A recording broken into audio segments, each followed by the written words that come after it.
Hi there everybody, today we're racing in the BMW Series. So this is the series that replaced the Ferrari GT3 Challenge Series that I used to like. It's a short format, about 12 minutes long, fixed setups, and everybody's in the BMW. So today we're at Brands Hatch. I know Brands quite well, but I don't know this car at all. I haven't really had a lot of practice, and we've qualified about 9th. Which actually isn't too bad on this server because it's quite a high strength of field. So just lining up now and we're getting ready to go, so let's see how we do. Get ready, keep your nose clean. Okay, so we're off. So the key thing here, green. I don't want to have an accident into turn 1, so trying to give people space. Just try to brake a bit early here, give them a bit of space. Whoa. Left side. Okay, so that was an unintentional lunge. Sort of caught myself out on the braking. Still there. Clear left. So at the moment I just want to settle into this. I'm not actually that bothered about trying to make the place, but sometimes it's better to be more aggressive, otherwise you'll get attacked by the car behind.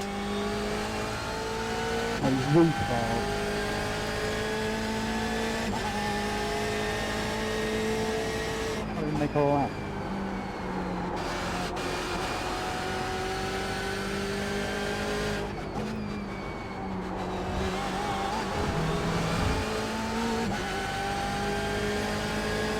So it's a little bit scary when the pack is this bunched together. I kind of don't want to back off because I don't want to lose any ground and let the guy behind me catch, but equally I'm right up behind this guy.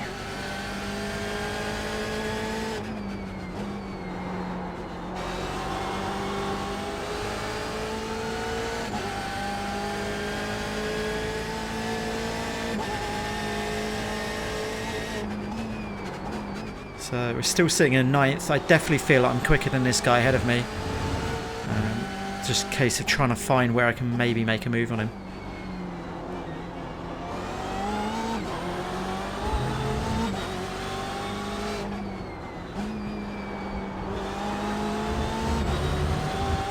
I'm starting to come under pressure behind me as well from Barry.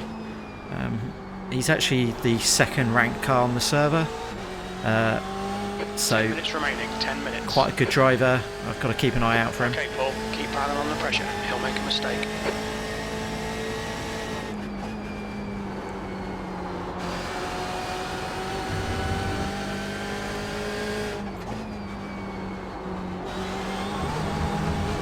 Whoa, slightly a little bit twitchy there, but try to just... Okay, so the guy ahead of me's just made a mistake. Can I slip through? Right. So I don't know if we really made contact there. I went up the inside and he slipped off the track. It may have been my fault, but at the same time he made a mistake beforehand, so I just had to capitalise on it. And now it's just a case of just trying to catch these guys up ahead. Whoa. 8th place. Oh damn. Okay, so I snagged my brakes there, so it's let Barry through. But that's probably not a bad thing. I think Barry's got about 5.5k iRating, so I think he was probably quicker than me anyway. And in this situation we can now just follow him through and hopefully he'll pressure the cars ahead.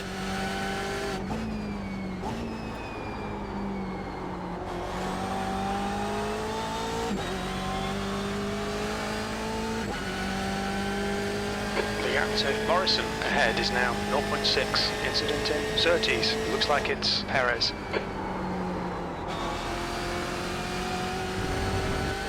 So the gap behind us is now up to 5 seconds, so the pressure's nicely off there.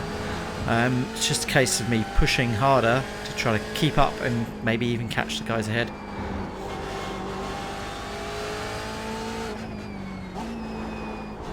So I think it's worth me giving my impressions of the BMW. I haven't really driven it a lot, but so far it feels quite heavy, quite understeery, so as you just saw there, it kind of understeered quite a lot. And I'm finding that the only way to really get it to turn in and get the lap times down is to adjust the brake bias. E9. So by default the brake bias is set to something like 52 point something, and currently I've got it set to anywhere between 48.1 and 47.8. I find for me setting it to 48.1 allows me to turn the car in on the brakes while still having it relatively stable. I reckon the really fast guys, they must be running probably low brake bias, and they're maybe using the gears to get it to turn in and keep it stable. So essentially having the brake bias right back, that means that the car's going to turn in, but leaving it in say 5th gear or 4th gear as they turn into the corner, and then only changing down gear when they really approach the apex, which will keep it stable and then get it turned in. But for me, personally, 48.1 felt like a good kind of compromise. I think my best lap time so far is like a 120.5, and my optimum's down at the 120 flat area, almost in the 119s. So when I first did some practicing in this car, I sort of thought I was actually quite off the pace. Basically low 121s, occasionally getting into the 120s, but actually this is the top split. So this is top split of 5 different splits. Our strength of field is 3,200 odd, and when I looked at the other splits, so say split 2, basically a low 121 would win that race on pace, and on the bottom split they're doing like 125s. Fuel looks good. So actually my pace wasn't too bad.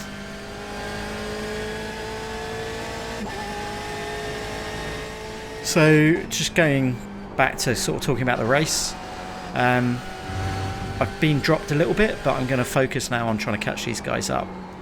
So one thing that I noticed I was doing in the last few laps was overdriving the car. So if you push the car too hard, you brake too late, and you throw the car in, you'll overwork the tyres, it won't grip, and it'll understeer or oversteer. So I'm starting to brake earlier and then actually turn it in nice and gently. Get the tyres to do one thing at a time, so don't try to brake and turn at the same time. Just try to get it to smoothly turn to the corner, hit the apex, get on the power. So as a result, that last lap was a 120, and I've gained on the guys ahead quite a bit just on that lap.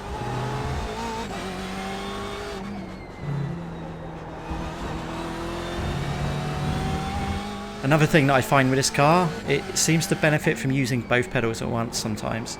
So once again, it might be to do with the brake bias stuff, because the brake bias is more likely to make the rear twitch under braking. By having a bit of throttle added, it actually settles the car. It's either that, or the other thing that I figured was because it's quite a turbo based car, maybe having a bit of throttle keeps the turbo spooled and then allows you a quicker exit out the corner. So the guys ahead look like they're having a little bit of a battle, so hopefully this is going to give us a real chance to close up on them. Currently down to about 1.5 seconds. So braking early, turning in, trying to get on that apex, but understeered a bit there. One of the crucial corners at Brands Hatch is always paddock bend. You want to kind of brake as much in a straight line there, get it over onto the inside, and then let it run out wide. You want to brake just before this 50 board. Be careful on your brakes onto the apex because you can lock it up, and then exit cleanly.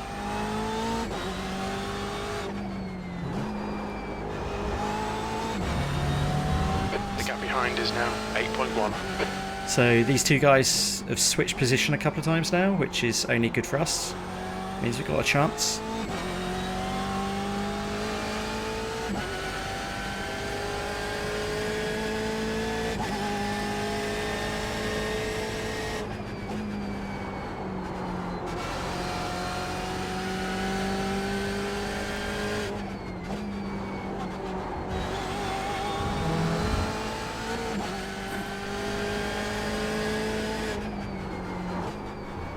That corner there is quite a tricky one. It's very easy to go wide on it. And this one here is quite easy to lose the car under the braking. The camber kind of offsets it. This corner you need to try to make it not run wide, so that one was a lot better. And I should turn it into the apex with a bit of trail brake and got it to hug the inside of the line. Okay, Paul, you're reeling Jensen in. The gap's now 0.7. You've just done a 121.02. So the Barry guy, the orange car, has just gone off turn 1, which is fantastic for us. So now we just got to try to focus on Casper ahead of us.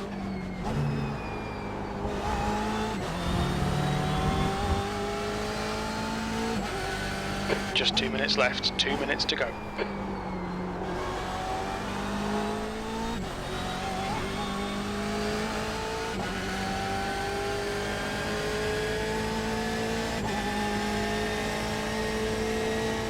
So I'm definitely getting quicker in this race. That last lap was 128.4.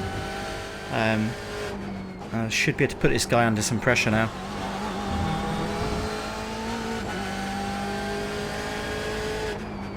Unfortunately, there's not that many places you can go past somebody on this track.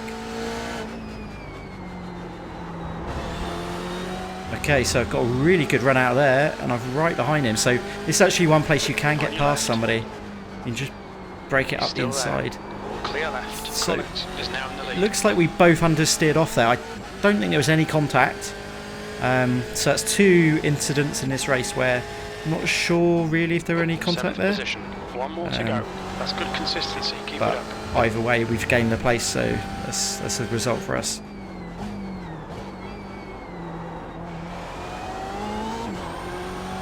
Sometimes when you're sort of racing with really quick drivers, you have to take any opportunity you can get. It only takes a driver to make a small mistake and then you can capitalise. So rather than just outright pace, because you're all about the same pace, you kind of find yourself trying to be consistent as possible, not make any mistakes, and wait for the other driver to make a mistake and then pounce as soon as they do. In this race we've seen 2 situations a bit like that, and in both times I'm able to capitalise. So we're on the final lap. From my perspective, I'm just thinking we need to bring this home. 7th position doesn't sound great, but I mentioned earlier this is quite a high strength of field server, so most of the guys out here were about 6, 5, 4 KI ratings, so 7th is actually really good on this top split. Left. 2 minutes.